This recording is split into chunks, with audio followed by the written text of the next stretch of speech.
Biden administration has fired several White House employees for their past cannabis use, and a Chicago neighborhood is using cannabis tax revenue to pay reparations to its Black community.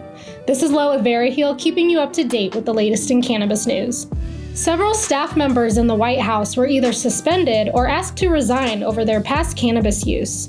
This comes as a bit of a surprise considering that just last month, the administration released a new policy that would ease restrictions for new hires who had prior history of drug use. Typically, any past history of drug use would severely diminish your chances of getting hired for a federal job, and this seemed to be on its way out with the past. But just as federal cannabis reform legislation makes its way through Congress, such as the Safe Banking Act, Biden's crew terminated several staff members for their cannabis use. It almost seems as if the White House staffers were tricked into divulging their past use, since the prior statement suggested that it wouldn't be a disqualifier. Even several presidents have come forward to admit that they have used cannabis among other harder drugs in the past. So this isn't sitting well for those who are looking forward to what Biden and Harris had promised along the campaign trail.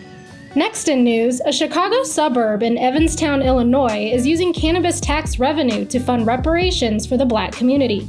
This program is designed to help compensate Black residents for suffering discriminatory housing policies. Those who led the measure indicated that there are significant gaps in education, wealth, and opportunity, and that something needed to be done to help mitigate the effects of redlining that still exists today. Leaders indicated that we want to preserve our existing Black residency, which helps us preserve our diversity. In addition, it will include bringing repair to families and returning citizens with a particular focus on those that have been impacted by marijuana arrests. Illinois has been a heavy hitter in the way the state has handled cannabis reform. The state expunged thousands of cannabis convictions and generated $500 million in revenue in its first year of legalization. And lastly, New York is one step closer to legalizing recreational cannabis use. Lawmakers have finally come to an agreement in their negotiations over impaired driving, and a new bill is expected to be released in the next few days.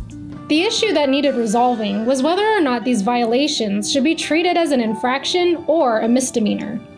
While it still remains unclear what the outcome is going to be, the legislation will likely include additional taxes towards law enforcement training for identifying impaired driving.